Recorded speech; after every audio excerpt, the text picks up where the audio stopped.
안녕하세요. 네, 시험 보느라 고생하셨습니다. 좋은 결과 있길 진심으로 응원하고요.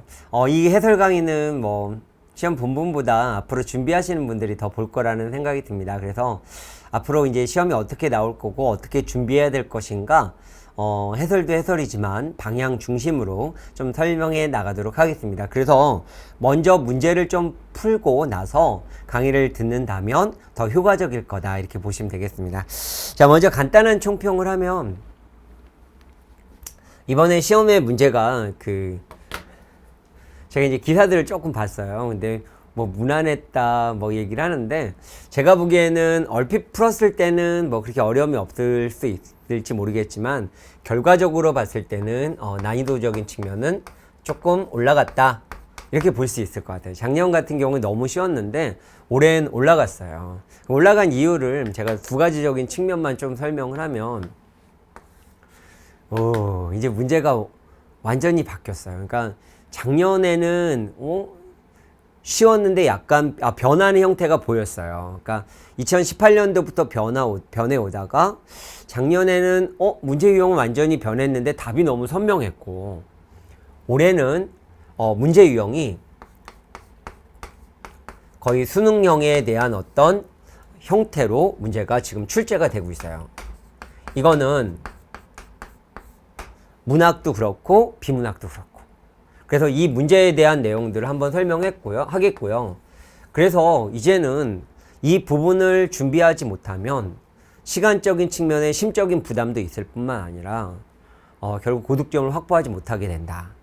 결국 그래서 제가 부탁드리고 싶은 것은, 이제 앞으로 준비하시는 분들은 그런 어떤 제가 오늘 소개할 건데 이 소개하는 방법 형태를 통해서 지속적으로 준비하시고 지속적으로 훈련을 해야지 결국 좋은 결과가 나올 거다, 이렇게 볼 수 있겠습니다.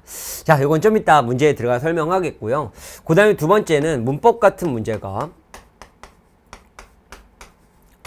사실은 이제 문법 같은 문제를 보면 세 문제뿐이 안 나왔잖아요. 그런데 사실은 난이도가 이것도 좀 있었어요.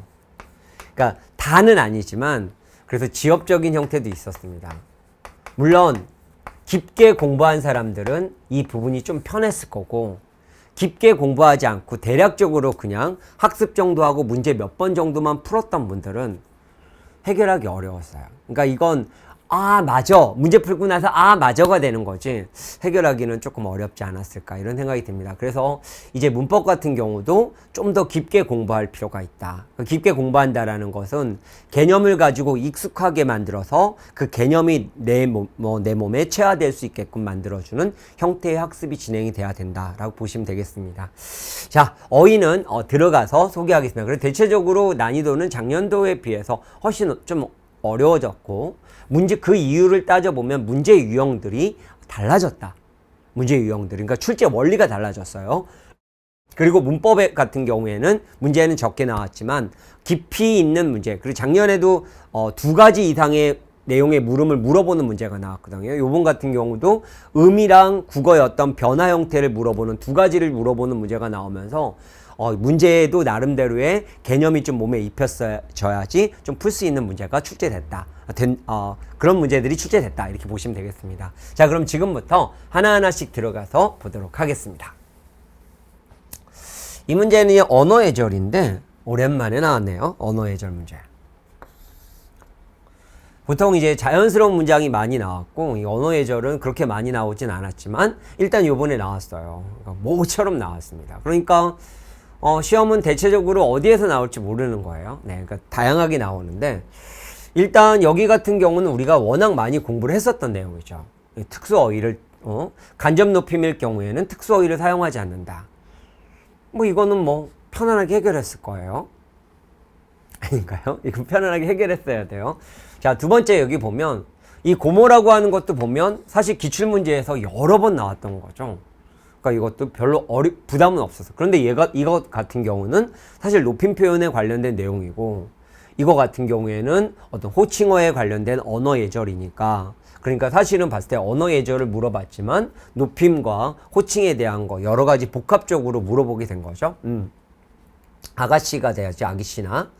자, 자신을 소개하면서 처음 뵙겠습니다. 박혜정입니다. 뭐 이건 문제 없었습니다. 답은 3번이 되겠고, 이것도 언어 예절에 해당하는 내용으로 높임에 해당하는 부분이잖아요. 부인입니다라고 하는 건 부인은 상대 높이는 형태. 이거는 뭐 아내입니다, 처입니다 이렇게 얘기를 하지, 자기 아내를 부인입니다 이렇게 얘기하면 좀 찐따 같은 느낌이 들잖아요. 그런 맥락이에요. 근데 이 문제는 사실은 여기서 좀 살펴봐야 될 것은 기출문제 여러 번 나왔던 거죠. 기출문제 여러 번 나왔던 거죠. 뭐 이거는 뭐 그렇게 많이 나왔던 건 아니지만 사실 언어 예절에 나와 있는 거니까 교과서에도 있는 내용이고, 그리고 부인입니다 이것도 여러 번 나왔던 거고, 그리고 무한의 독에도 계속 반복적으로 됐기 때문에 아마 1번 문제 푸는 데는 어려움 없이 딱 풀었을 거라는 생각이 드는데, 얘는 뭐 그렇게 뭐 두 가지 형태를 물어봤다 하더라도 그렇게 부담은 없었지만 우리가 문제를 만드는 방식을 좀 봐야 되는데, 호칭어도 넣어봤고 그 다음에 높임에 해당하는 내용을 넣어봤다. 그래서 이렇게 여러 가지를 좀 복합적으로 내는 경향이 있구나 라고 보면 되겠습니다. 이거 작년에도 그랬어요. 답은 쉬웠지만 얘도 그렇게 보시면 되겠습니다. 답은 3번입니다. 이거 얼마나 많이 나왔나요? 이거는 맨날 얘기했고, 이거 예문 들 때마다 이거 묘사 예문이잖아요. 이거 뭐죠? 제목이? 그쵸, 메밀꽃 필무렵이잖아요. 그래서 메밀꽃 필무렵 이 부분은 사실 저도 이것 때문에 메밀꽃 봉평에 간 적이 있었어요. 이거 보려고. 사실 뭐 그랬는데, 이건 묘사인데, 설명 방식은 자주 나와요. 네, 서술 방식 같은 문제 같은 경우는 뭐 시험마다 돌아가면서 뭐 국가직에서 나올 때도 있고 지방직에서 나올 때 있고 뭐 기타 시험에서도 나올 때가 있기 때문에 뭐 이거는 뭐 개념 잘 잡아두시면 되는데, 이 부분이야 뭐 항상 부담이 없었던 문제입니다. 뭐 특별하게 이건 설명하진 않겠습니다. 자, 요번에 이제 비문학을 한번 살펴봐야 되는데,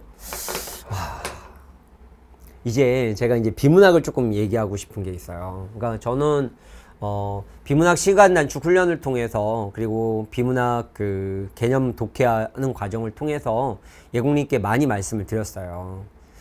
지금 문제가 2019년도에 수능 출제위원이 들어갔고 인사혁신처에서 내긴 했지만 그 수능 출제위원이 들어간 문제 형태, 평가원에서 들어가서 문제를 만들었고 그 변형의 형태들이 계속 나오고 있단 말이에요. 그리고 이제 문제가 요번에 뒤에 가면 뭐 니치 경향의 문제도 있긴 한데, 대체적으로 봤을 때 제가 이런 말씀을 드렸어요. 그러니까 선지를 보면서 선지 만드는 방식을 좀 보라고 얘기를 했어요. 그러니까 선지 만드는 방식. 그래서 항상 적절하지 않은 것, 적절한 것, 뭐 이런 문제들이 우리 거의 대부분이잖아요. 뭐 주제 문제도 있지만. 그러면 주어부와 서술부의 일치 여부를 보는 게 되게 중요하다고 얘기를 했어요. 그래서 앞으로 이제 준비하시는 예비 공무원, 저는 호칭을 예공님이라고 하는데, 예공님들께서는 이제 앞으로 볼 때 비문학의 연습을 할 때 가장 신경 써야 될 게 뭐냐면, 이 한 문제라고 생각하지 말고 네 문제라고 생각을 하고 보시고, 답이 맞았네 틀렸네 얘도 되게 중요한 거지만 변형의 형태를 우리가 봤을 때 편안하고 빨리 대처하려면 어차피 주어부 서술부를 갖고 지문이 길지 않기 때문에 장난을 치는 거거든요. 그래서 이 주어부의 서술부를 지문에서 어떻게 만들었는가를 보면 참 좋아요. 그래서 그거를 끊임없이 분석을 하면서 그 나름대로의 선지 바라보는 출제 원리를 계속 봐주세요. 그러면 나중에 그냥 보여요. 그리고 혹시 이렇게 풀다가 답을 한 번에 잡지 못하고 뭐 선지 2개가 긴가민가 했다면 그거는 반드시 형광펜으로 칠해 놓으셔야 돼요. 능력이라고 하는 건 한 번에 절대 안 바뀌어요. 그래서 그거는 계속 마르고 닳도록 어떻게 출제가 되었는가의 출제 원리를 익히는 게 엄청 중요합니다. 그런데 대부분 준비하시는 분들은 문제 풀고 나서 틀리고 나서 해설지 보고 맞아. 능력은요, 맞아가 수학 문제 틀리고 맞아 이거랑 똑같은 거예요. 절대 안 바뀌어요. 우리가 고등학교 때 경험해봤잖아요. 고등학교 때 국어 영어 점수 잘 변했어요. 그렇게 문제 많이 풀었는데 그거는 사고를 바꾸는 거거든요. 근데 우리 시험은 수능처럼 그렇진 않아요. 지문이 길지 않기 때문에. 그렇기 때문에 이 선지 만드는 방식을 잘 보는 게 중요합니다. 그럼 한번 저랑 같이 한번 가볼게요. 연출가 자신의 저작권을 침해당했다고 주장하기 위해서는, 그러니까 여기에서 화제어가 나오잖아요. 그러니까 주장하기 위해서는 이제 여기에 조건이 필요하죠. 우선 그가 유효한 저작권을 소유하고 있어야 된다. 조건. 유효한 저작권을 소유해야 돼요. 자, 그 다음에 요 한다라는 말이 나오면 보통 주장이기 때문에 꼭 문제로 나올 가능성은 있어요. 제가 이제 여기서는 그냥 가볍게만 얘기하겠지만, 비문학은 보통 이 4개로 물어보거든요. 주제, 개념, 비교, 문단의 중심 내용. 이걸 갖고 문제를 만드는 거예요. 그냥 막 만드는 게 아니에요. 네. 자, 그럼 일단 볼게요. 자, 즉, 저작권 보호 가능성이 있는 창작물이 필요하다. 그러면 결국 창작물이 있어야 되죠. 네. 다음으로 창작적인 표현을 도용했는지 밝혀야 되는데 이거 쉽지 않다. 그러면 여기에서 얘기하고 있는 도용했는 거 밝혀야 되는데 이게 쉽지 않아요. 왜냐하면 주관적으로 창작성이 느끼는 부분일지라도 객관적인 시각에서는 이미 공연예술 부대에서 흔히 사용되는 표현 기법이 있고 흔히 사용되는 거 그리고 저작권법상 보호 대상이 아닌 아이디어의 요소와 보호 가능한 요소인 표현이 얽혀있는 경우가 있다. 그러면서 여기서 얘기하고 있는 거 얽혀있는 경우 예로 셰익스피어를 보자. 그의 명작 중에 선대에 있었던 작품에 의거하지 않고 탄생한 작품이 있는가? 대부분의 연출자는 선행 예술가로부터 영향을 받아 창작에 임하는 것이 너무나도 당연하고 자연스럽다.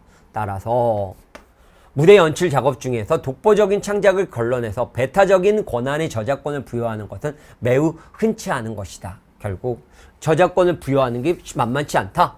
그렇죠? 후발 창작을 방해하는 요소로 작용할 수 있다.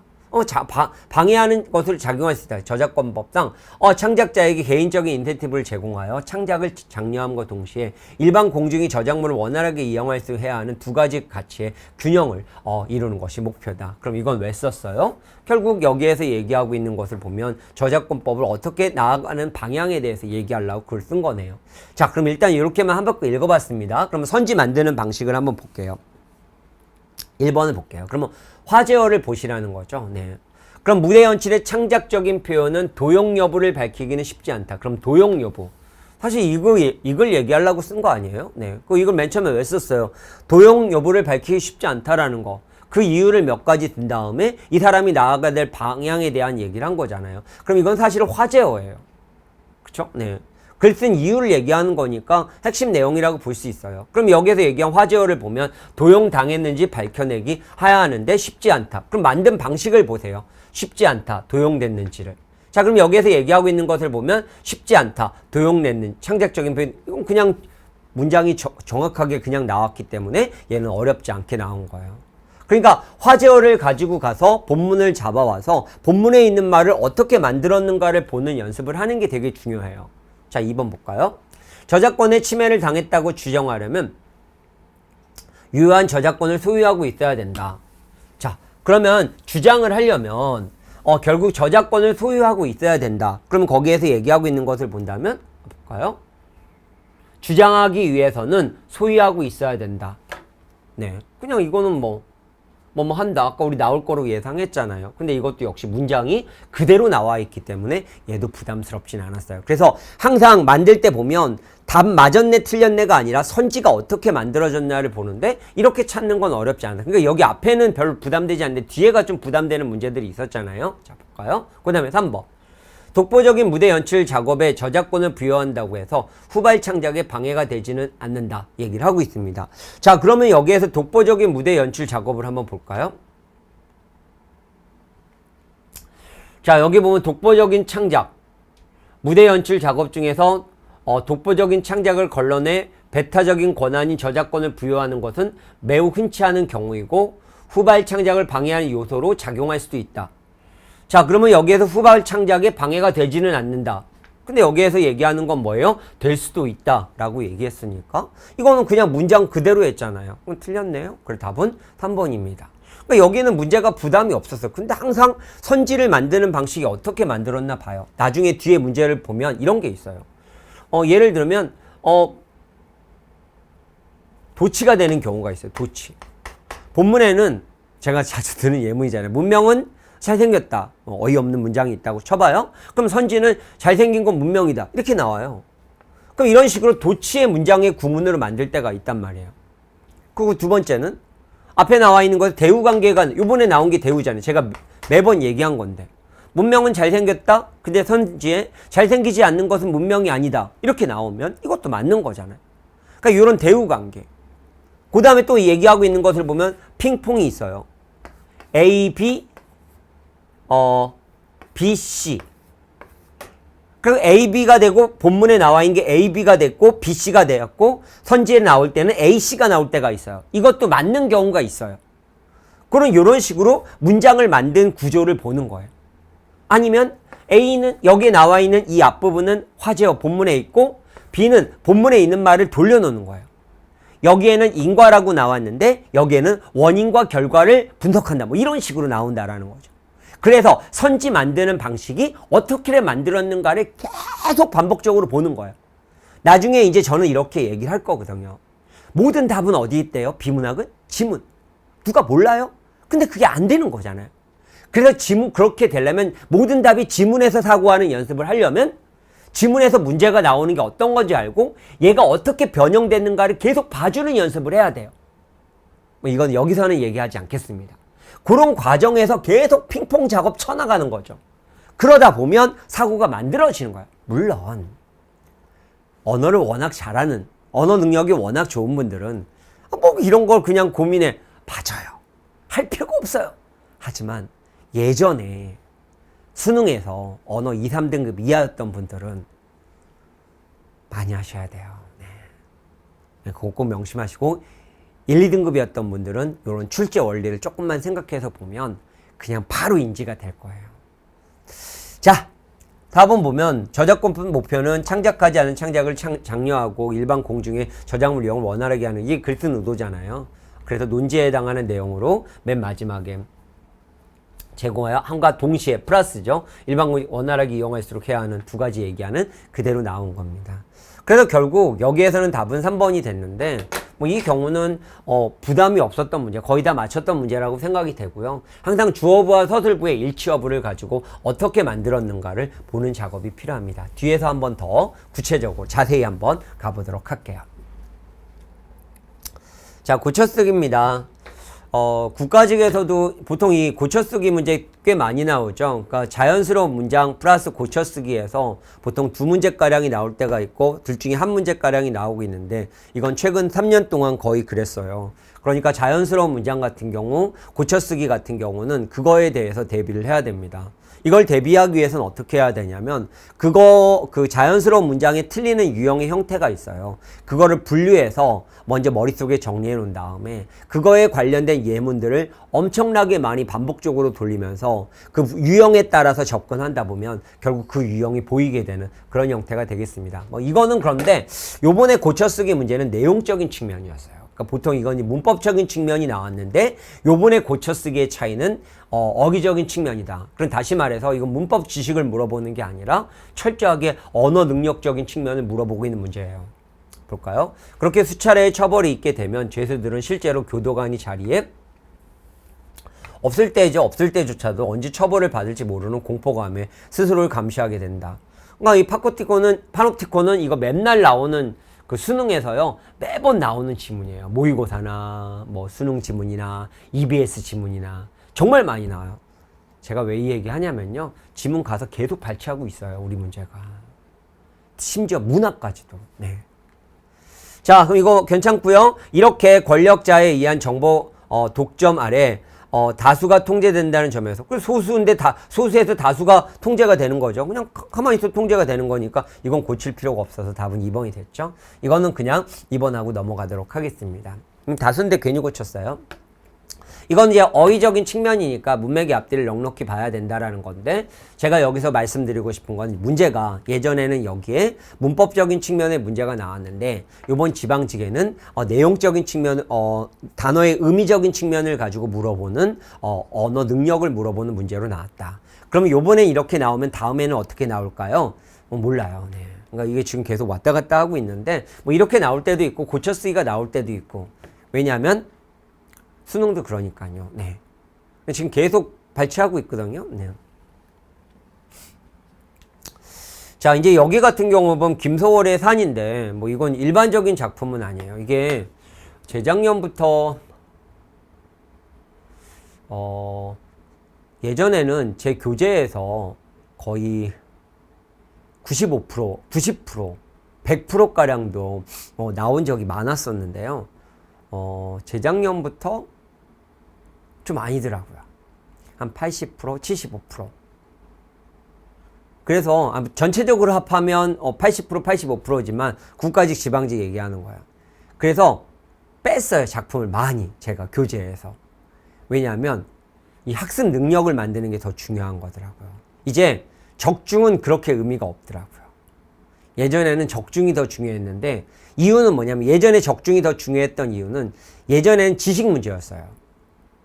그러니까 알고 있는 지식으로 딱 답을 때리는 건데 지금 문제를 보면 지식 문제가 아니라 식구의 의미에 해당하는 내용의 문제예요. 그러니까 이게 수능형으로 바뀐 거예요. 예전에는 지식적인 내용이 들어가고 외제적 해석이 들어가는 형태가 많았었는데 물론 여기 이건 외제적 아니에요. 네. 그냥 내재적인 의미로 해석하는 문제들이 거론이 되고 있는 거예요. 그러니까 다시 말해서 그래서 제가 모의고사 하면서 제일 계속 강조하는 게 문제풀이 루틴을 만들어서 접근하는 방식을 계속 체화시켜라. 그리고 문제 푸는 방식에 고민해라. 이런 말씀을 많이 드렸죠. 바뀐 거예요. 그래서 이 문학 같은 현대시 같은 경우는 적중의 개념보다는 물론 학습을 하라는 건데 많이 하면 좋아요. 2015년 교육 개정되면서 11점 교과과정에 나와 있는 내에서 문제가 나오긴 하지만 그래도 학습 능력을 만드는 게 되게 중요해요. 자, 그러면 어떻게 해요? 시는 산문처럼 읽으라고 그랬죠. 김소월 배경지식하면 이분은 항상 한이잖아요. 네. 산새도 오리나무 위에서 운다. 항상 문장으로 보라요. 운대 누가? 산새가. 산새가 울 일 없죠. 네. 선생님 왜 산새가 울 일 없나요? 네. 그럼 산새가 어떻게 울어요? 울잖아요. 그건 소리를 내는 거지 우는 거예요. 네. 그건 받아들이는 거잖아요. 사람들이 운다라는 건. 그러니까 거기에는 감정이입이 들어간 거죠. 네. 화자가. 그럼 일본에 보면 산새라고 하는 거 상반되는 처지가 아니라 시적 화자네. 그럼 답은 1번이네요. 네. 이거 적절하지 않은 건가요? 적절한 것은? 그쵸. 여기서 얘기하고 있는 것을 보면 적절한 것을 찾는 거군요. 얘는 적절하지 않은 거네요. 네. 그쵸. 네. 위에서 운다. 산새는 왜 우노? 심해산골 영 넘어가려고 그래서 울지. 넘어가려고 해서 우는 거예요. 네. 산새가. 눈은 내리네 와서 덮이네. 오늘도 하루길은 문장으로 읽으세요. 7, 8, 10리. 그럼 7, 8, 10리죠. 네. 돌아서서 60리는 가기도 했어. 계속 못 잊고 가고 어디 가다가 다시 돌아가고 이러고 있네요. 불기 돌아가야 한다. 돌아갈 수 없다. 이런 거네요. 돌아갈 수 없구나. 한수갑산에 다시 돌아갈 수 없다. 사나이 속이라 이지련만 못 잊겠네. 그럼 여기에 돌아갈 수 없다라고 하면서도 계속 돌아가고자 하는 마음이 있는 거니까 그리움이 있는 거죠. 산수갑산에 가고 싶은 거네요. 네.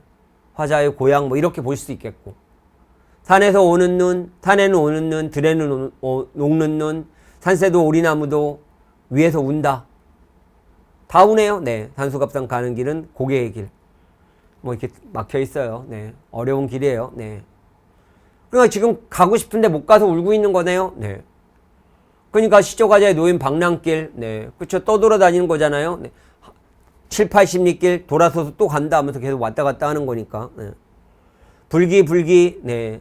이국 지향의식을 강조한다 얘기하고 있는 거. 답은 2번이군요. 이국 지향. 다른 나라를 얘가 지향하는 건 아니잖아요. 가고 싶은데 못 가는 거잖아요. 네. 분노라기보다는 뭐라고 해야 될까요? 위에서 운다. 슬픔, 애상감, 이런 형태가 돼야 되겠죠. 그래서 답은 2번 적절한 것은. 그래서 이제 이걸 통해서 이제 예상을 해봐야 될 건 뭐냐면, 이게 요번에만 그런 거 아니에요. 네. 그리고 이제 이 문제가 플러스로 여기에서는 이제 표현상의 특징과 그거에 대한 효과가 나올 때 있고, 표현상의 특징과 정서 두 가지를 복합적으로 물어보는 문제도 지금 거론이 되고 있단 말이에요. 그러니까 이제는 이게 수능형처럼 모르는 작품을 가지고 읽어나갈 수 있는 힘을 만들어주면 돼요. 근데 다행히 문학은 문제를 어렵게 내질 않을 거예요. 왜? 어렵게 내면 주관이 개입돼요. 그렇기 때문에 수능에서도 문학의 오답률이 높지 않은 거거든요. 그래서 문학은 문제 푸는 루틴과 작품에 감상하는 능력만 만들면 오히려 더 수월하게 풀 수 있는 그런 형태가 된다. 이렇게 보시면 돼요. 그래서 시는 좀 준비를 좀 잘 하셔야 되죠. 자, 다음. 소설이네요. 네. 산포 가는 길. 이것도 얼마나 많이 나왔나요? 네. 뭐 교재 다 있는 내용이에요. 다. 자, 여기 보면 세 명이 우연히 정씨하고 영달하고 백화가 원래 정씨하고 영달이 가다가 백화를 우연히 만나게 되잖아요. 산업사의 피해자들을 얘기하는. 그래서 창녀인 쟤 누구야? 창년지 술집에서 일하는 여자인 백화와 그 다음에 걸어가고 있는 다 노동자의 어떤 그리고 떠돌이 아픔 산업사회가 산업화로 인해서 결국 어떤 도심이 붕괴됨으로 인해서 정신적인 안식처를 잃고 산업지를 향해 떠돌고 다니는 그런 산업사회의 어떤 소외받은 사람들의 모습을 얘기하고 있는 거잖아요. 네.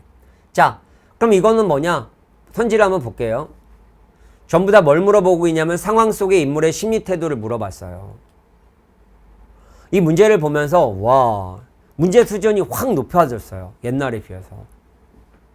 한번 비교해 보세요. 네, 선지를 봤을 때. 그러면서 나타나는 게 뭐냐면 그래도 우리가 이런 문제가 어렵지 않은 이유가 지문이 길지 않아서 그래요. 지문이 만약에 길게 나오잖아요. 예전에 한번 길게 나온 적이 있어요. 그러면 시간이 많이 걸려요. 다는 아니고 일부가 아니라 다수가. 그러니까 작품을 읽는 소설에 읽는 거에 부담이 없는 분들은 뭐 이런 게 편하게 보이는데 어렸을 때부터 책을 좀 정말 많이 안 읽고 책은 모르는 소설에 부담을 느끼는 분들은 이런 게 좀 어려운 거예요. 지문이 이건 지문 짧으니까 어렵지 않은데 지문이 길면 그리고 특히 모르는 작품이 나왔을 때 그래서 예공님들은 앞으로 소설에 대한 것도 감상 능력을 만들어 놓으셔야 돼요. 국가직 같은 경우에 길게 예전에 몇 번 나왔잖아요. 자, 그럼 볼까요? 정씨는 영달이 백화와 함께 떠날 것을 권유했군. 앞에 좋은 여자 같군. 그런 것 같아요. 얘기하면서 뜨내기 청산해야지. 함께 살아요. 얘기를 하고 있는 거죠. 백화는 영달의 선택이 어떤 것이 몰라 불안했군. 얘기를 하고 있습니다. 그럼 백화가 나오는 걸 봤을 때 백화는 뭔가 수군대고 있는 두 사내를 불안한 듯이 지켜보고 있었다. 뭔가 얘네들이 어떻게 할 것인가 불안한 듯 보는 거죠. 네. 어떻게 할 것인가 불안하잖아요. 네. 선지는 고민하지 마세요. 백화는 영달의 선택이 어떤 것일지 몰라. 그럼 어떤 것인지 알아 몰라? 모르죠? 그 몰라서 불안하고 있군. 불안하다고 얘기했잖아요. 오케이. 영달은 백화를 신뢰할 수 없었기 때문에 같이 떠나지 않았군. 얘기를 하고 있습니다. 여기서 얘기하고 있는 것을 보면 이 앞에 뭐라고 얘기했냐면 같이 가시지? 내 보기엔 좋은 여자 같군. 그런 것 같아요. 이렇게 말을 했어요. 네. 그러니까 지금 여기에서 얘기하고 있는 것은 신뢰할 수 없다라는 말은 없어요. 네. 그래 답은 3번이 된 거고 백화가 자신의 본명을 말한 것은 정씨와 영달에 관한 고마움 표현한 거군. 네. 사실 요런 게 이제 상황 속의 심리잖아요. 네. 이제 요런 것들의 문제가 거론이 됐다라는 거. 이건 지식적인 측면이 아니에요. 네. 자기의 본명을 밝혔다라는 것은 뭔가 뭐라고 할까? 자기를 알려준 거잖아요. 요새 현대인들은 자신을 알려주려고 하지 않잖아요. 그래서 요새 무인 점포가 느는 이유 중에 하나가 저 무인 편의점 느는 거 그걸 보면서 내가 어떤 기사를 봤던 것 같아요. 네. 무인 편의점이 생기는 이유가 뭐냐? 자기의 정보를 알려주기가 싫은 거예요. 근데 편의점에 갔는데 또 오셨네요? 이 말이 싫은 거예요. 네. 현대사회는 자꾸 그렇게 되고 있잖아요. 그러니까 지금 여기에서 얘기하고 있는 걸 보면서 자기를 이렇게 가리고 있었는데 백화로 근데 자기의 이름을 얘기했다라는 것은 뭔가를 감정을 표현한 거죠. 네, 그렇게 볼 수 있습니다. 답은 3번이 되겠습니다. 그래서 사실은 이 문제를 가지고 제가 말씀드리는 것은 상황 속의 인물의 심리를 태도를 물어보는 문제가 나오고 있는데 보통 수능처럼 나오고 있다. 예전처럼 그냥 막 단답형으로 성격이 어때요? 뭐 어떤 걸 갖고 있어요? 이런 문제들이 이제 아니다. 이렇게 보시면 되겠습니다. 이거는 뭐 자주 나왔던 논리적 순서 배열이죠. 이 논리적 순서 배열은 제일 먼저 문제 푸는 루틴이 있잖아요. 먼저 뭘 봐요? 선지부터 확인하죠. 선지부터 확인을 하면 나와 있는 가와 나가 있어요. 나 그럼 여기서부터 첫근에 보는 거고요. 그 다음에 지시어나 화제어를 보면 돼요. 그리고 접속사. 자, 이건 뭐 풀었다라는 전제하에 가는 겁니다. 자, 그럼 지금 여기에 보면 가를 먼저 한번 본 거예요. 과거에는 고통만 안겨줬던 것이 희망의 조건이 되고 있습니다. 나도 볼까요? 비난의 역사를 겪었습니다. 그럼 희망 얘기는 좀 나중에 나와야 될 것 같아요. 그럼 나를 본 거죠. 그럼 나를 보고 나서 가로 갈 것인가 봤을 때 아픔을 감수해야 했습니다. 희망의 조건이 되고 있습니다. 말이 맞지 않잖아요. 그래서 우리가 들어가 본 게 라로 간 거예요. 그래서 보니까 여기에서 얘기하고 있는 것을 본다면 아픔을 감수해야 했습니다. 그런데 딱 지시어에 보고 그 아픔은 얘기를 하면서 지시어가 나왔고 화제어가 같은 맥락이었기 때문에 답은 4번이 된 그런 형태였죠. 그래서 이런 문제는 이렇게 나름대로의 문제 푸는 루틴을 만들고 반복적으로 풀고 만약에 틀린 문제들이 있다면 체크해 놨다가 나중에 한번 계속 반복적으로 보면 내가 이렇게 바라보지 못했구나. 물론 여기에 이런 것도 들어가야 돼요. 왜 썼어? 뭘 얘기하려고 뭐 이 훈련시키는 거 있잖아요. 그런 것도 들어가서 바라보는 연습을 하게 된다면 좀 더 수월하게 볼 수 있다. 이렇게 보시면 되겠습니다. 자, 화법입니다. 화법은 계속 나오죠, 요새. 뭐 국가직, 지방직 할 것 없이 계속 나오는데 화법이라고 하는 건 그게 말하기 방법이란 말이에요. 네.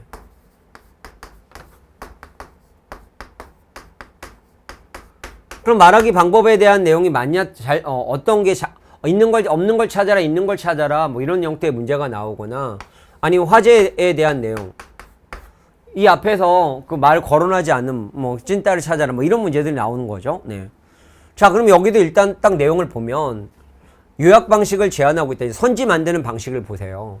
A는 B에게 내용 요약 방식을 제안하고 있다. 요약 방식을 여기에서 보면 A가 얘기를 하고 있는데 보면 A는 B에게 내용 요약 방식이 있나요? 방식은 얘기하지 않아요. 네, 그러니까 이것도 일단 맞지 않고요. A와 B는 대화 중에 공감의 표지를 드러내며 이건 워낙 많이 나오는 말이잖아요. 그러니까 화법의 문제를 풀면서 말하기 방식을 항상 생각하시고요.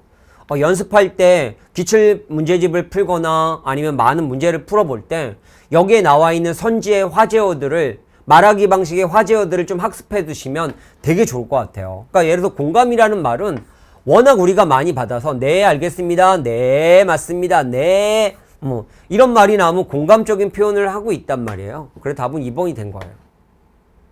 근데 B는 회의 내용 요약 방식에 대한 A의 문제 제기에 자신이 다른 입장 이런 걸 얘기하진 않았고 문장은 장난친 거죠. 개조식 요약 방식이 회의 내용을 과도하게 생략하여 어려움을 줄 수 있다고 명시하고 있다 얘기를 하고 있는데 여기에서 얘기하고 있는 건 B가 얘기하고 있는 건데요. 네.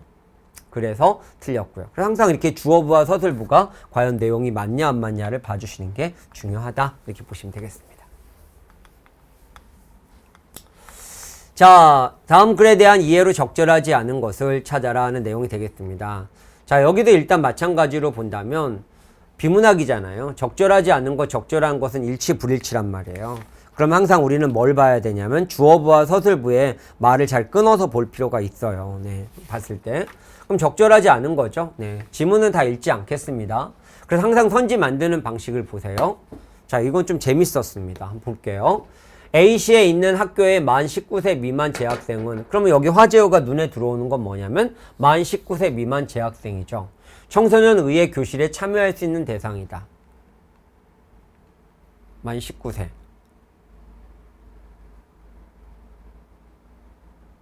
안 보여. 만 19세. 이걸로 여기 있군요. 네. 이걸로 보면 잘 안 보이더라고요. 자, 참여할 수 있는 대상은 만 19세 미만의 그럼 이거 봐보세요. 만 19세 미만의 청소년 대상이 참여할 수 있다. 도치죠. 그럼 재학생은 의회교실에 참여할 수 있다. 이런 얘기를 하고 있는 거예요. 그러니까 지금 여기에서 얘기하고 있는 것을 보면 주어부 서술부에 이렇게 내용을 바꿔놓은 거잖아요. 청소년 의회 교실이란 청년 대상을 하는 체험 의미하는데 여기에 참여할 수 있는 대상은 이런 개념들을 잘 봐야 되거든요.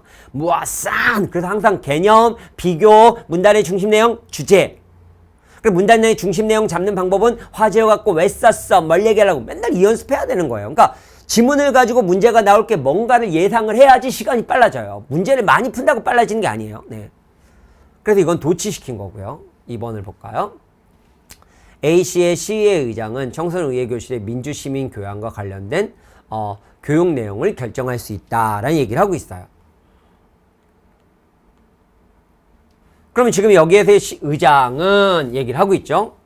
그럼 여기에서 얘기하고 있는 것을 보면 교실의 참가자의 선정 결정할 수 있다 얘기를 하고 있고, 그 다음에 민재 소양과 자질 등에 대한 내용이 포함되고, 또 이 의장은 고유 권한으로 시설의 사용이 가능하도록 지원한다 얘기를 하고 있는 거니까, 여기에 보면 관련 결정할 수 있다, 똑같은 말이잖아요. 선정 및 얘기하고 있고, 기능과 역할, 교육 내용 포함된다. 그럼 의장이 할 수 있는 것들이니까 그냥 그대로 있었어요.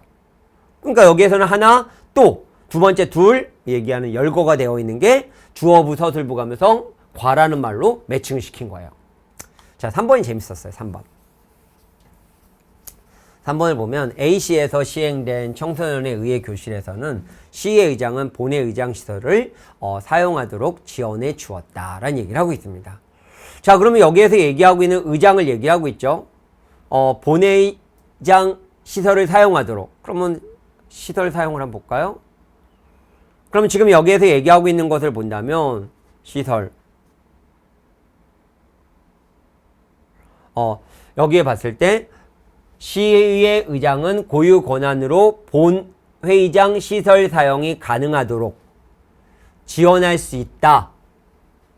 지원할 수 있다잖아요. 그럼 다르잖아요, 말이. 지원할 수 있다. 볼까요? 지원해 주었다랑은 다르잖아요. 그런데 이제 그 다음에 보니까 뭐라고 했냐면 조례안을 주제로 의장에서 첫 번째 의회 교실을 운영하였다 얘기를 하고 있는 거니까. 그러니까 결국 여기에서 얘기하고 있는 것을 보면 지원할 수 있도록 할 수 있다. 그래서 결국 나타나는 게 교실을 운영하게 된 거죠. 시원이 되어 발언을 됐겠고. 그러니까 지금 여기에 나와 있는 내용을 보면 의장은 시행을 이행하도록 지원해 주었다. 이렇게 볼 수 있는 거죠. 네. 그러니까 이건 좀 한 번 더 생각해야 되는 그런 형태로 문장 구조가 이렇게 만들어버린 형태가 됐다. A시의 올해 청소년의회 교실은 의원 선수 조례안 상정 순서가 바뀌었죠. 그러니까 봤을 때 나타나는 거 보면 일단 맨 처음에 하는 게 뭘까요? 보면 시설이 가능하도록 지원할 수 있다. 결국 제안에 대한 조례안을 주제로 첫 번 했고, 참석 학생들에게 의원 선서를 한 후 주제에 관한 자유 발언을 하게 되겠고, 조례안을 상정하는 건데 지금 여기 자유 발언이 먼저 와야 돼요. 근데 바뀌었네요. 네, 그러니까 잘못돼서 답은 4번이 됐습니다. 얘도 문제는 그렇게 어렵진 않았어요. 근데 선지 만드는 방식은 잘 보셔야 돼요. 하나하나. 그리고 조금이라도 찜찜했던 것들, 그러니까 답이 맞긴 했는데 찜찜했던 건 형광펜 칠해놓고 만들었던 선지 만드는 방식에 대한 그 원리들을 계속 고민하셔야지 선지가 나중에 보여요. 그렇게 어렵지 않아요, 우리 시험. 근데 이거는 2, 3등급 이하였던 분은 좀 시간이 많이 걸리긴 해요. 지속적인 연습 필요합니다. 자, 이걸 볼게요. 이제 이 문제 같은 경우도 보면 사실은 좀 공부를 깊게 했던 분들은 문법적인 거잖아요. 이런 게 다는 아니지만 한 두세 개는 보였던 문제예요. 예를 들면 이거는 이제 의미론에다가 플러스 국어의 역사, 국어의 변천, 이 두 가지를 물어본 거잖아요. 그러니까 사실은 여기와 얘가 두 가지를 물어보는 거기 때문에 옛날에는 하나만 물어봤지만 지금 선지에서 여러 개를 물어보는 문제가 지금 거론이 되고 있고, 하나는 이거 이런 식의 문제가 문법에서 나오더라고요. 그러니까 문제는 세 문제뿐이 안 되는데 세 문제가 아니라 사실은 뭐 여러 개를 섞어 물어보는 거니까 그래도 문법은 공부를 좀 깊게 공부해야 됩니다. 이 말은 우리가 워낙 많이 했던 단어예요. 이거는 갓난에서 나오게 된 말이잖아요. 네, 그래서 어려울 난을 얘기를 하면서 저기에서 니은이 탈락되어서 가난이 되었다. 뭐 이런 형태가 된 거고, 어리다는 이건 워낙 우리 훈민정음에서 많이 했었던 거니까 그냥 이건 딱 지웠어요. 어리석다에서 나이가 어리다로 의미가 변했잖아요. 이것도 수탁 같은 경우도 우리는 히읗 종송체언이라고 해서 워낙 많이 공부했었던 내용이에요. 그래서 수탁이라고 하는 것이 보면 이런 닭의 형태였는데 얘가 들어가면서 탁이 됐다라는 형태가 된 거니까 이것도 워낙 많이, 그래서 이걸 가지고 답을 잡은 거예요. 근데 4번은 일반적으로 예전에 한번 하긴 했지만 근데 이거는 많이 다루진 않았던 거예요. 그러면 여기에서 얘기하고 있는 것을 보면 점잔타라고 하는 게 점잔에다가 안타가 만난 게 아니라, 여기서 하다가 만난 게 아니라, 점잔타에다 하다가 많다는 게 아니라, 여기서 보는 게 점따예요, 점따. 점따에서 이 점따가 된 거고, 여기에서 지 아니하다 이렇게 만나게 된 거예요. 그래서 점지 아니하다, 그래서 점짠타가 된 거거든요. 그러니까 답은 4번이 되는 거죠. 근데 이걸 봐도 우리가 알 수 있는 게 안타가 들어가는 거, 이거 예문 많이 접했잖아요. 네. 근데 사실은 여기 세 개가 정확하고 이렇게 잡는 형태가 나올 수도 있어요. 그러니까 좀 내용을 깊게 공부할 필요는 있긴 해요. 모처럼 이런 게 나왔어요. 이제까지는 그냥 간단하게 단답형으로 딱딱 때리는 문제가 나왔는데, 왜냐하면 작년부터 조짐은 좀 있었거든요. 작년엔 좀 쉬웠을 뿐이고, 선지 하나에 2가지씩 물어보는 형태가 나왔었단 말이에요. 그리고 국가직 같은 경우에도 보면 맞춤법 같은 경우에 예전에는 그냥 맞춤법 단어 하나가 맞냐 틀리냐 뭐 이런 걸 물어봤는데 7급에 문제가 나왔던 것처럼 3개씩 예문 3개씩 준대. 그 3개 예문들이 전부 다 한글 맞춤법에 어디에 해당하는 규정에 관련된 것들로 문제가 나왔기 때문에 이제는 공부를 깊게 해서 막 정리해 놓지 않으면 이런 것들이 잘 안 보이게 되는. 그래서 문법도 좀 깊게 공부해야 된다라고 보시면 좋겠어요. 깊게 공부한다라는 건 체화시키라는 거예요.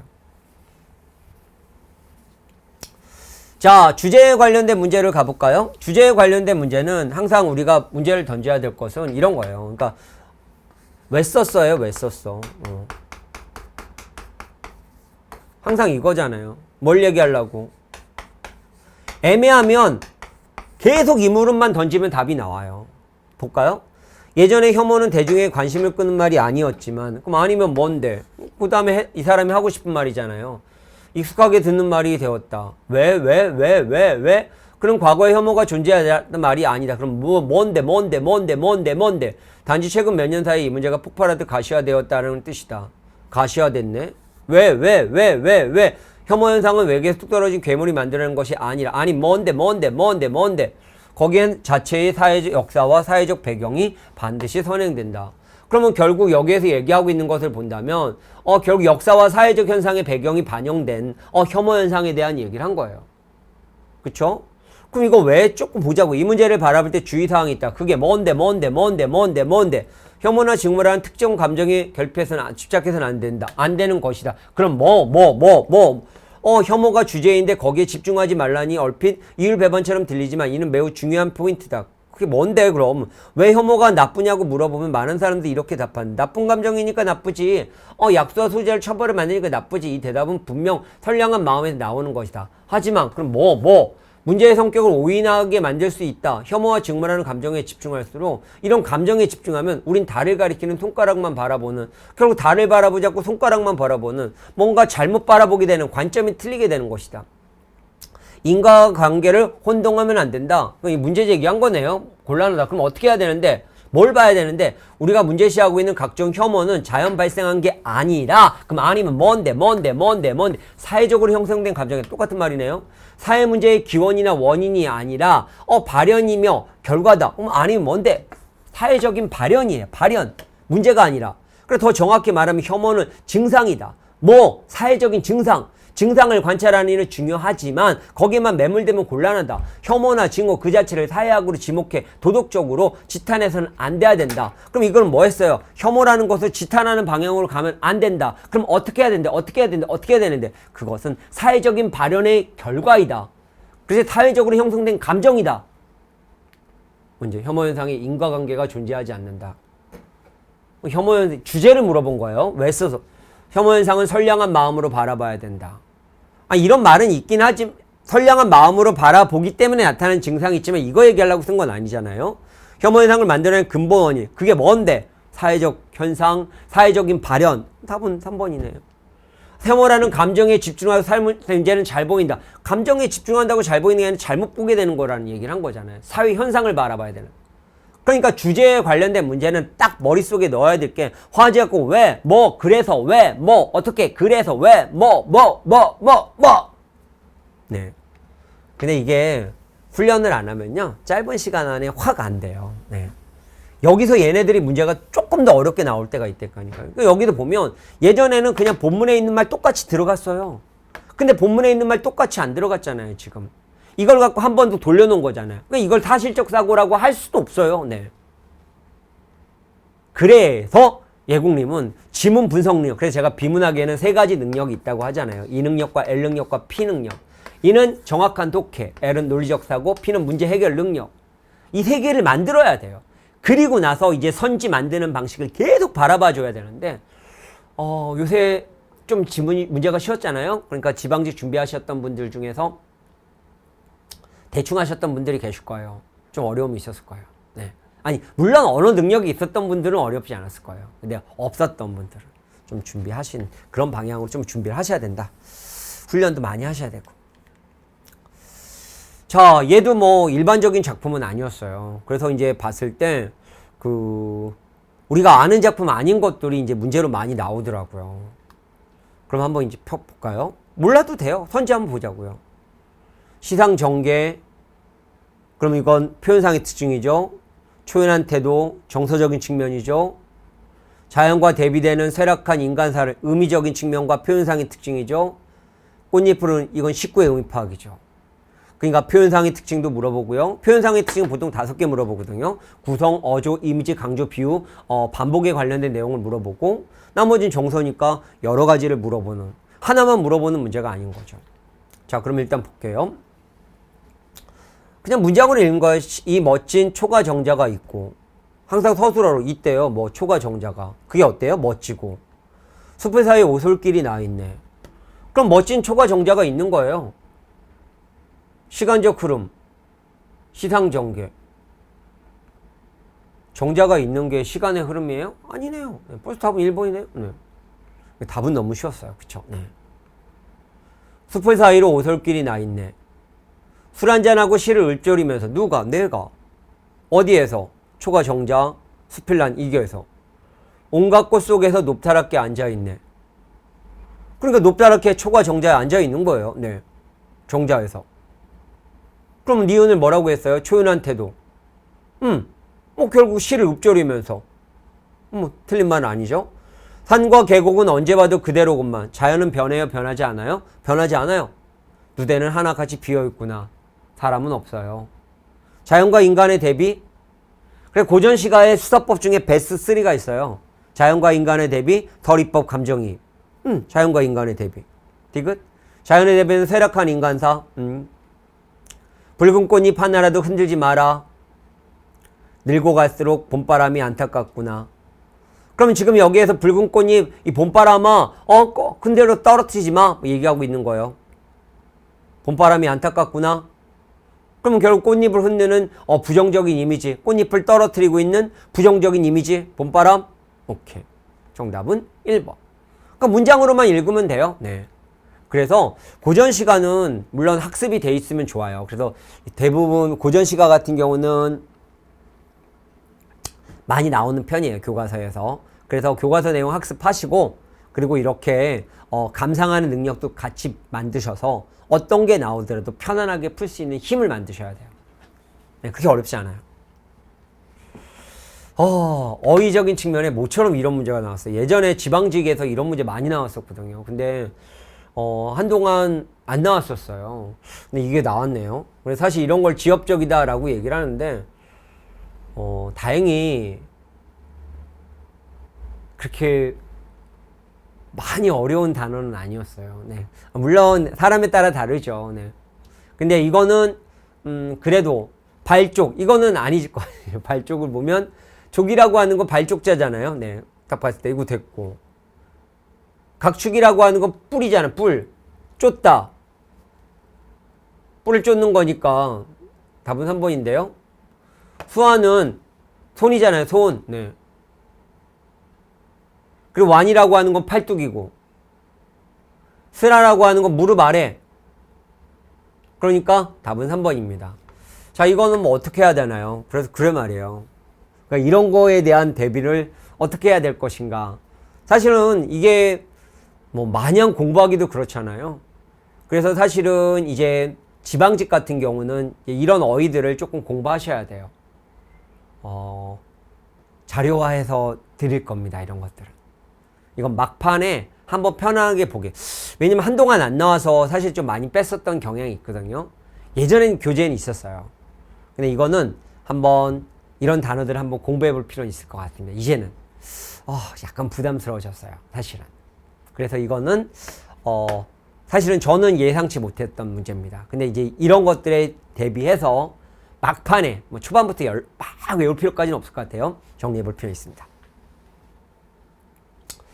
자, 여기 같은 경우에 보면 고전소설 같은 경우에 이 홍계월전을 알고 있는 분들은 좀 편했고, 홍계월전을 몰랐던 분이라고 해서 어려움은 없는데 부담스러웠을 수도 있을 것 같아요. 홍계월전을 아는 사람들은 뭐냐면 홍계월이 여자였는데 장수가 된 거거든.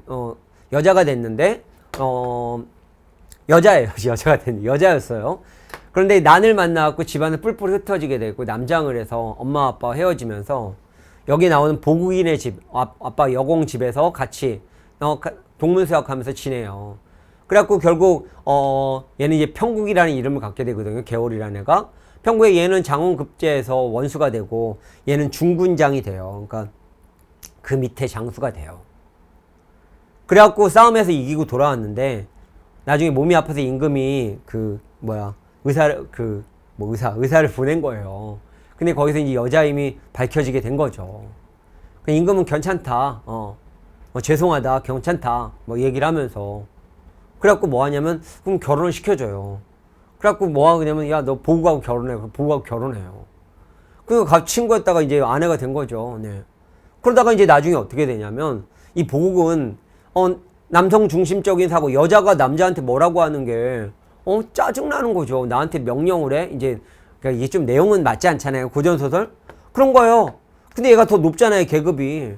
그러니까 여기서 이제 전쟁을 또 나가니까 얘가 계급이 또 높아진 거야. 결국 이제 집안에 있다가 또 전쟁에 어려움이 나오니까 계월 임금이 가서 너 싸움 한 번 더 해. 알겠어요, 임금님. 그러니까 부하니까 일로 와. 말 안 들어요. 그러니까 열받아갖고 막 뭐라고 하는 거잖아요, 지금. 네. 여기 까투리 같은 경우에는 까투리가 먹지 말라고 했는데 장기가 먹어갖고 혼자 궁시렁궁시렁 망했네 이러고 있는 거잖아요. 얘는 잘 알고 있는데 얘를 모르는 분들은 어려움이 있는 거죠. 그래서 제가 뭐라고 했냐면 11종 교과과정에 나와 있는 문학작품들은 웬만하면 다 정리해놔야 돼요. 고전소설은. 그래서 다른 건 몰라도 되는데 지금 이 정도의 줄거리는 학습이 돼 있어야 돼요. 이거는. 그래서 제가 이거는 자료화 시켜서 드리잖아요. 네. 보셔서 넣어놓으면 이거 뭐 읽지 않고도 이 대목이구나. 이 정도까지는 나와야지 편한 거죠. 그러니까 학습이 됐던 분들은 이런 게 부담이 안 됐던 거예요. 뭐 시간도 얼마 안 걸리고. 바로 들어가도 돼요. 뭐 우월한 지위를 가지고 있다. 얘는 우월한 지위 아니고. 물론 어려운 문제는 아니었어요. 상대 행동을 비판하는 반면 비판하고 있죠. 옹호 안 한단 말이에요. 네.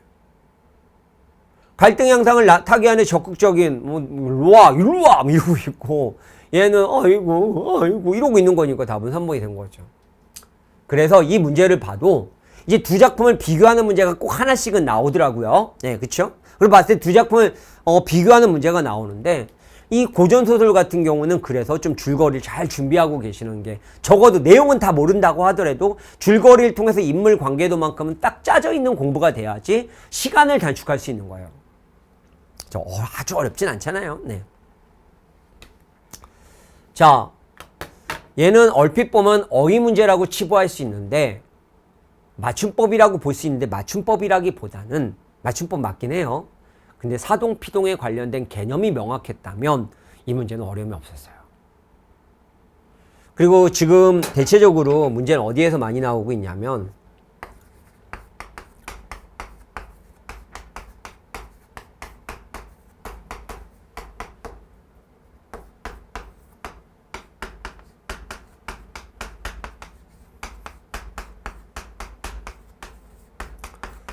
여기에서 보통 일반적으로 문제는 많이 나와요. 네.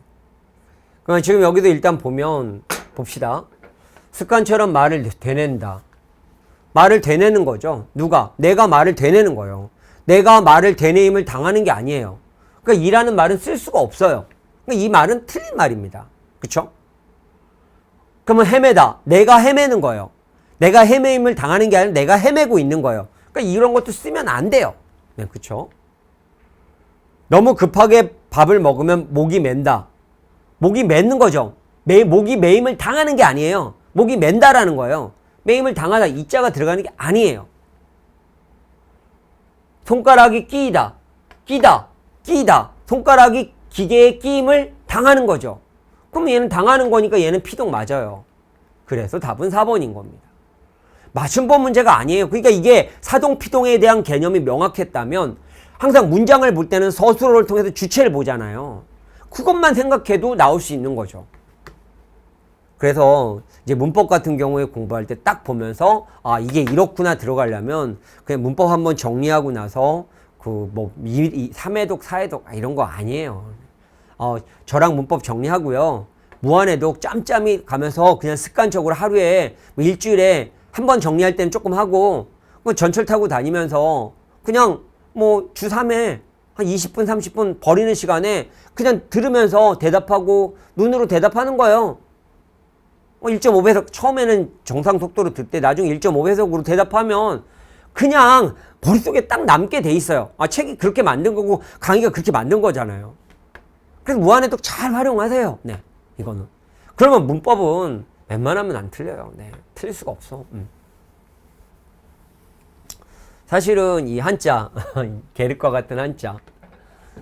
사실 변호사 같은 경우는 이 선비사자를 쓰는 거잖아요. 네. 판사와 검사는 일사자를 써요, 또 이게. 그러니까 이게 좀 어려웠던 거예요, 사실은. 이런 거 어떻게 해요? 네. 그렇죠. 네. 그러니까 이건 예전에는 이런 것 많이 공부했었거든요. 근데 지방직 7급에서 이런 것들이 많이 거론됐었는데 안 나왔다가 이제 이런 게 나온 거거든요. 다른 거는 뭐 글자가 어려운 게 없었어요. 근데 봤을 때 이제 얘 같은 경우. 그래서 이제는 이런 어휘들을 좀 한번 정리는 해서 드릴 겁니다. 왜냐하면 이제 뉘앙스를 이렇게 비췄기 때문에 어휘에서 변별력 있는 문제를 줄 것 같아요. 좀 한번 학습해 볼 필요가 있겠습니다. 이건 자료화해서 막판에 정리하는 형태로 갔으면 좋겠네요. 초반부터 막 외울 필요까지는 없을 것 같아요. 네. 17번. 자, 이제 비문학을 한번 좀 보면서 정리해 보도록 하겠습니다. 자, 이것도 이제 선지 만드는 방식을 한번 봤으면 좋겠는데, 항상 이것도 선지 만드는 게 재밌어요. 항상 볼게요. 지문을 보면, 르네상스가 일어나게 된 요인, 화제어가 딱 나왔어요. 많은 것들이 거론되어 왔지만, 의학사의 관점에 볼 때 흥미롭게 논쟁적인 원인은 패스트다. 자, 이게 문제 있나요? 1번에 보니까,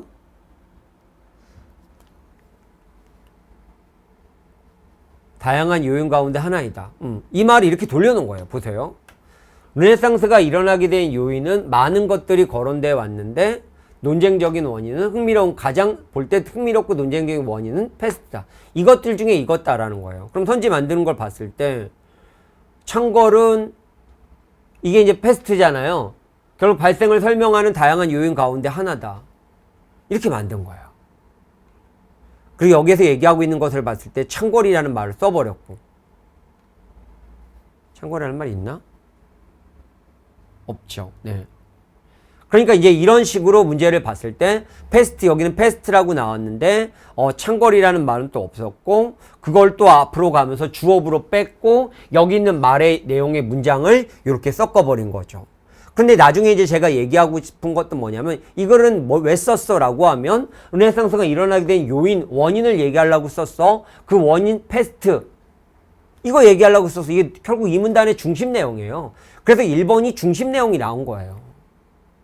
그래서 수능 문제 같은 경우는 문제가 보통 4개를 가지고 만들거든요. 그래서 제가 자꾸 수능형이라고 얘기하는 게 뭐냐면 이거는 저는 이제 수능 문제를 워낙 많이 분석하고 문제를 많이 만들어 봤으니까 공무원을 준비하신 교수님들께서는 이런 부분에 조금 약하신 거죠. 사실은 왜 여기에 길에 없었으니까. 근데 제가 이걸 봤을 때 수능 문제가 항상 만들 때는 주제, 개념, 비교, 문단의 중심 내용을 갖고 만드는 거예요. 근데 예전에는 이렇게 만들지 않았단 말이에요. 근데 이게 지금 수능형에 만드는 형태로 바뀌고 있는 거예요. 자, 그 다음에 이제 두 번째 볼까요? 지우고. 자, 그때였고, 사람들은 이제 결국 이제 패스트가 유럽에 격감시킴으로써 구조가 급변되었고, 사람들은 재래의 전통이 지니고 있던 강력한 권위에 의문을 품기 시작했고, 이제 문제가 되게 된 거죠. 구조가 바뀌었고, 결국 의문을 품게 됐고, 예를 들어서 결국 전통을 불신하게 되었다. 질병을 예측하지 못한 기존에 불신하게 되었고, 첫 번째. 이런 형태가 됐고, 결국 사악한 자들만이 아니라 선량한 자들까지 무차별을 죽는 것을 보고 이전까지 의심하셨던 신과 교회의 막강한 권위에 대해서도 회의적으로 바라본 뭐 두 가지 형태가 있어요. 자, 2번 볼까요? 선인과 악의 무차별적인 죽음은 교회가 유지하던 막강한 권위를 약화시켰다. 자, 지금 여기에서 봤을 때 불신하게 되었다. 그리고 선량한 자들이 무차별로 죽는 것을 보면서 권위에 대해서 회의하게 되었다. 회의라고 얘기했고, 여기서 얘기하고 있는 권위를 약화시켰다. 약간 바꿔놨죠.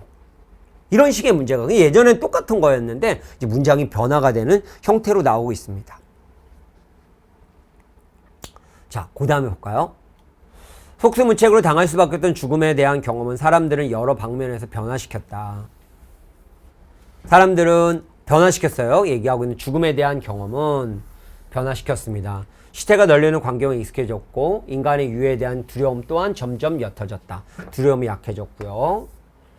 그리고 제시한 세계관이 사후세계의 신뢰가 떨어졌고요. 삶과 죽음 같은 인간의 본질적인 문제에 대해 새롭게 본질에 대해 새롭게 사유하게 됐고, 이런 의구심은 고대의 학문, 예술, 언어에 대한 재평가로 의구심은 이런 형태로 재평가로 됐고, 이에 따라 신에 대한 무조건적인 찬양과 복종 대신에 인간에 대한 새로운 관심과 사유가 됐다. 결국 지금 여기에 나타나는 것을 보면서 이런 죽음에 대한 경험으로 인해서 변하게 된 거죠. 하나 더 볼게요. 문제 때문에. 이러한 움직임은 미술사에서 두드러지게 포착됐고 인간에 대한 관심의 증대에 따라 인체의 아름다움이 재발견됐다. 이렇게 되는 거죠. 자, 그럼 여기 한번 볼게요. 인체의 아름다움을 재발견함으로써, 그럼 이걸 앞으로 갔어요. 고대의 학문과 언어에 대한 재평가도 이루어졌다. 이건 선후관계죠. 앞에서 얘기하고 있는 것을 본다면, 얘기를 하고 있는 것을 봤을 때 이런 거가 됐고 신뢰가 떨어졌고 의구심에 대한서 재평가로 이루어졌고, 이러한 움직임으로 인해서 결국 미술사에서는 아름다움을 재발견하게 되었다. 그럼 먼저가 된 게 얘잖아요. 그쵸? 그러니까 얘가 되고 얘가 된 게 아니라 얘가 되고 얘가 된 거죠. 선후관계예요. 그래서 답은 3번입니다. 그러니까 선지 만드는 방식을 도치를 시켜버렸는데 선후관계이기 때문에 얘는 틀린 거라고요. 아, 문장의 구조가 이렇게 만들었구나. 선후관계로 만드는 경우가 있다. 이걸 바로 발견한 예공님들은 오케이.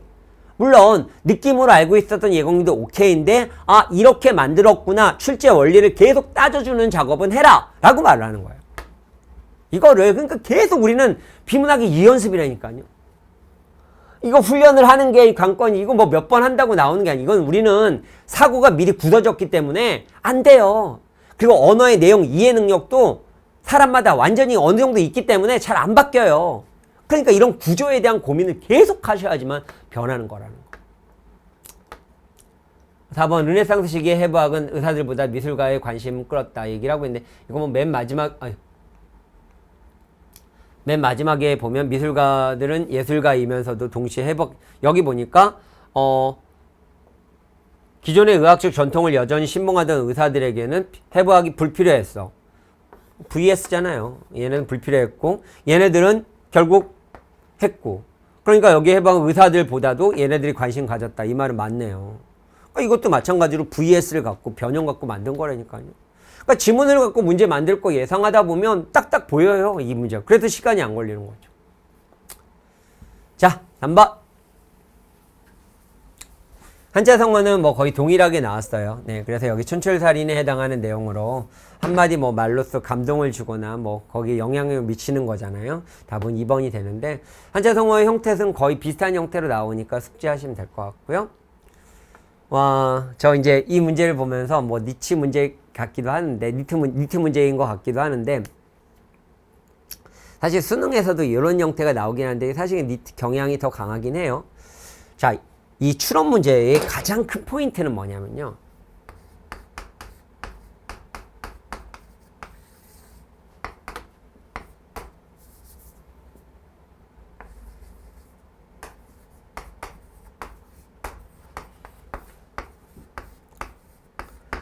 이걸 딱 잡아놓고 이거에 해당하는 내용이야 아니 이걸 보는 게 제일 중요해요. 잘 볼게요. 논리실증자에 따르면 만약 어떤 것이 과학일 경우 거기에서 사용되는 문장은 유의미하다. 너무 내용 어렵게 생각하지 마세요. 보면 만약 어떤 것이 과학일 경우 거기에서 사용되는 문장은 유의미하다라는 얘기하는 거예요. 과학일 경우에 논리실증자죠. 문장은 유의미하다. 그들이 유의미한 문장의 기준으로 그럼 기준 있잖아요. 기준 이게 개념이네요. 소위 검증원리라고 제안해요. 검증원리. 그럼 검증원리가 뭔데? 검증원리란 개념. 경험을 통해 참이나 거짓을 검증할 수 있는 문장. 다른 거 다 지워버릴게요. 검증원리란 경험을 통해 참이나 거짓을 검증할 수 있는 문장. 이거는 유의미하고 그렇지 않은 문장은 유의미하지 않아. 끝난 거네요. 네. 검증원리는 경험을 하면 참이나 거짓을 검증할 수 있는 문장은 유의미하고 검증할 수 없는 건 무의미야. 우리는 이걸 갖고 접근하면 돼요. 이제 좀 이따 볼게요. 예를 또 설명했어요. 달이 다른 쪽 표면에 산이 있다. 절대자는 진화와 진보에 관계하지만 그 자체는 진화하거나 진보하지 않는다. 이 두 문장 중 경험을 통해 검증할 수 있는 것은 무엇인가? 그게 검증 원리잖아요. 비록 현실적인 큰 비용이 들긴 하지만 가는 분명히 경험을 통해 진위를 밝힐 수 있다. 진위, 달에 가보면 산이 있다는 걸 밝힐 수 있다. 즉 우리는 가의 진위를 확정하기 위해서 무엇을 경험해야 하는지 알고 있다는 것이다. 그럼 경험할 수 있다, 알고 있다는 거. 뭘 경험해야 된다, 알고 있는 건 유의미한 거야. 이러면서 이런 건 검증할 수 있고 유의미한 문장이고, 그럼 나는 어떠한가? 우리는 경험해야 나의 진위를 확증할 수 있는가? 논리 실증자는 그런 것은 없다고 주장한다. 왜? 검증할 수 없다. 그렇기 때문에 얘는 무의미한 거야. 그러면 여기 보면 앞에 나와 있는 것을 경험을 통해 참이나 거짓을 검증할 수 있어? 검증할 수 있어? 검증한 게 아니라 검증할 수 있어? 이거예요. 네. 가보는 거죠. 자, 그럼 논리실증주의자에 따르면 무의미한 문장을 사용하는 것은 과학이 아니다 라는 얘기를 하고 있습니다. 자, 그럼 여기에서 얘기하고 있는 것을 본다면 무의미한 문장을 사용하는 것은 과학이 아니다. 그럼 이것도 만든 걸 봐야 돼요. 네. 그럼 논리실증주의자에 따르면 과학일 경우 유의미하다. 유의미한 문장의 기준으로 겁니다. 그러면 유의미한 문장일 때만 과학이고 의미가 과학이다. 그럼 대우를 하면 유의미한 문장이 아닌 것은 과학이 아니다. 대우네 대우. 이건 맞는 말이네요. 적절한 거예요? 적절하지 않는 거예요? 적절한 걸 찾으라는 건 답은 1번이네요. 네. 그럼 여기에서 얘기하고 있는 것을 보면 이게 추론 그게 아니었군요. 네. 그러니까 문장의 구조를 봤을 때 이거 똑같은 거 대우 형태의 관계로 만든 거잖아요. 네. 2번 논리실증주의자들에 따르면 과학의 문장들만이 유의미하다. 과학의 문장들만이 유의한 게 아니라 뭐예요? 경험할 수 있는 것이 유의미하다고 얘기했잖아요. 개념이 얘기하고 있는 것을 보면 유의미한 건 뭐예요? 검증원리라고 하는 건 검증할 수 있는 것만 유의미한 거잖아요. 네, 그러니까 됐고. 검증원리에 따르면 아직까지 경험하지 않은 것을 언급한 문장은 무의미하다. 이제 잘 보세요. 아직까지 경험하지 않는 것을 언급한 문장은 무의미하다.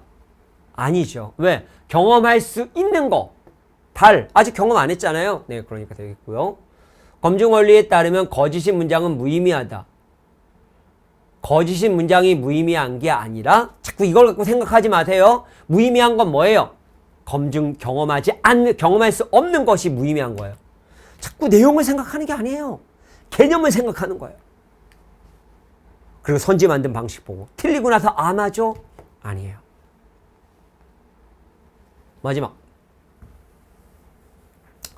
이것도 물음의 의미를 잡아놓고 치세요. 자, 컴퓨터에는 자유의지가 있을까? 화제가 나왔네요. 그럼 컴퓨터에 자유의지가 있냐? 물어보는 거네요. 나하고 컴퓨터에 도덕적 의무가 있냐? 네, 이거죠. 컴퓨터는 다양한 전기회로 구성되어 있고 물리법칙, 프로그래밍 법칙, 하드웨어 속성에 따라 필연적으로 특정한 초기 상태로부터 다음 상태로 넘어간다. 마찬가지로 두 번째 상태에서 세 번째 상태로 이동하고 그러한 과정이 계속해서 이어진다. 즉 컴퓨터는 결정론적 법칙의 지배를 받는 시스템이라는 것이다. 그러면 결국 컴퓨터라고 하는 개념은 이거네요.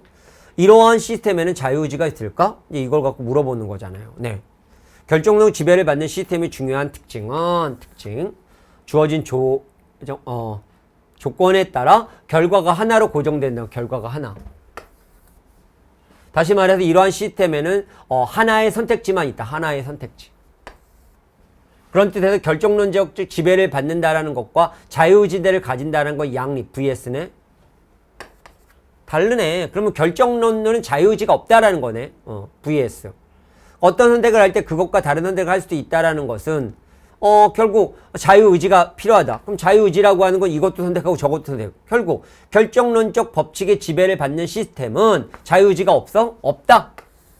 또한 자유의지를 가지지 않는 시스템에도 도덕적 의무를 귀속시킬 수 없다. 얘기를 하고 있는 거.